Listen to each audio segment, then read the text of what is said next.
بسم اللہ الرحمن الرحیم۔ کابل کے شہریوں کے لیے یہ ایک معمول کی صبح تھی۔ القاعدہ کے سربراہ ایمن الظواہری معمول کے مطابق نماز فجر سے فارغ ہو کر شہر کے پوش علاقے میں واقع اپنے گھر کی بالکونی میں آئے تو یہ ان کی آخری صبح ثابت ہوئی۔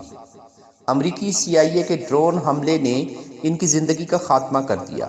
وہ اس مکان میں اپنی فیملی کے ساتھ قیام پذیر تھے۔ ایمن الظواہری پر خصوصی نوعیت کے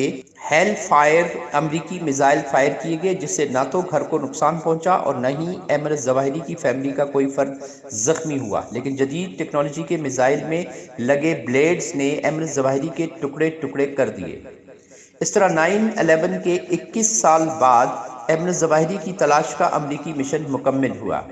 بعد ازاں امریکی صدر جو بائیڈن نے اپنی قوم کو یہ خوشخبری سنائی کہ 9/11 کے ماسٹر مائنڈ القاعدہ کے سربراہ ایمن الظواہری کابل میں امریکی ڈرون حملے میں مارے گئے ہیں اور ان کی موت سے امریکی شہریوں کو انصاف مل گیا ہے۔ ہم ہر قیمت پر امریکہ کا دفاع اور دشمنوں کا تعاقب کریں گے۔ دوسری جانب طالبان ترجمان ذبیح اللہ مجاہد نے امریکی ڈرون حملے کی تصدیق کرتے ہوئے اس کی شدید مذمت اور حملے کو عالمی قوانین کی خلاف ورزی قرار دیا ہے، تاہم وہ ایمن الظواہری کی کابل میں موجودگی کا کوئی جواز پیش نہ کر سکے۔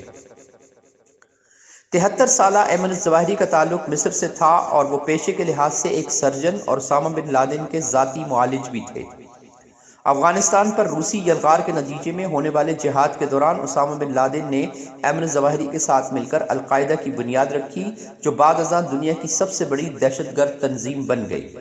ایمن الظواہری کا شمار اسامہ بن لادن کے بااعتماد ساتھیوں میں ہوتا تھا اور انہیں 9/11 کا ماسٹر مائنڈ بھی کہا جاتا تھا۔ 9/11 کے بعد اسامہ بن لادن اور ایمن الظواہری امریکہ کا اہم ہدف تھے اور امریکہ نے ایمن الظواہری کے سر کی قیمت $25 ملین مقرر کی تھی۔ ایمن الظواہری کی پراسرار ڈرون حملے میں موت سے ایک نئی بحث نے جنم لیا کہ حملے میں استعمال ہونے والا امریکی ڈرون کہاں سے اڑ کر کابل آیا تھا۔ اطلاعات کے مطابق حملے میں استعمال ہونے والا ڈرون کرغزستان میں قائم امریکی ایئر بیس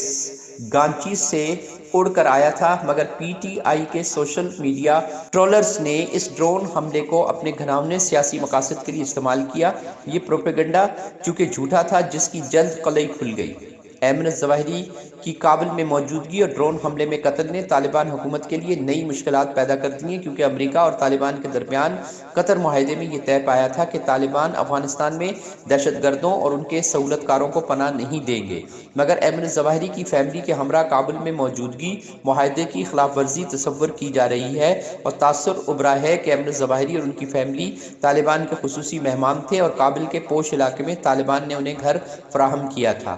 اس میں کوئی دو رائے نہیں کہ کابل پر ڈرون حملہ طالبان حکومت کے لیے شرمندگی کا سبب ہے، جس کے نتیجے میں امریکہ طالبان تعلقات جو پہلے ہی تناؤ کا شکار تھے مزید کشیدہ ہو جائیں گے اور طالبان کو دنیا سے ملنے والی امداد بھی متاثر ہوگی، جبکہ امریکہ افغانستان کے مرکزی بینک کے ضبط کیے گئے اربوں ڈالر واپس کرنے میں حالیہ واقعہ رکاوٹ کا سبب بنے گا۔ ایسے میں جب امریکی معیشت دباؤ کا شکار ہے اور مہنگائی، شرح سود اور پیٹرولیم مصنوعات کی قیمتوں میں ہوشربا اضافے اور روس یوکرین جنگ کے باعث صدر جو بائیڈن کی مقبولیت کا گراف مسلسل نیچے جا رہا تھا، ایمن الظواہری کے قتل سے نہ صرف جو بائیڈن بلکہ ان کی پارٹی ڈیموکریٹک کی مقبولیت میں بھی اضافہ دیکھنے میں آیا ہے، کیونکہ اس سے قبل ڈیموکریٹک پارٹی کے صدر باراک اوباما کے دور میں حکومت میں ایبٹ آباد آپریشن میں اسامہ بن لادن کے مارے جانے سے اوباما کی مقبولیت میں اضافہ ہوا تھا۔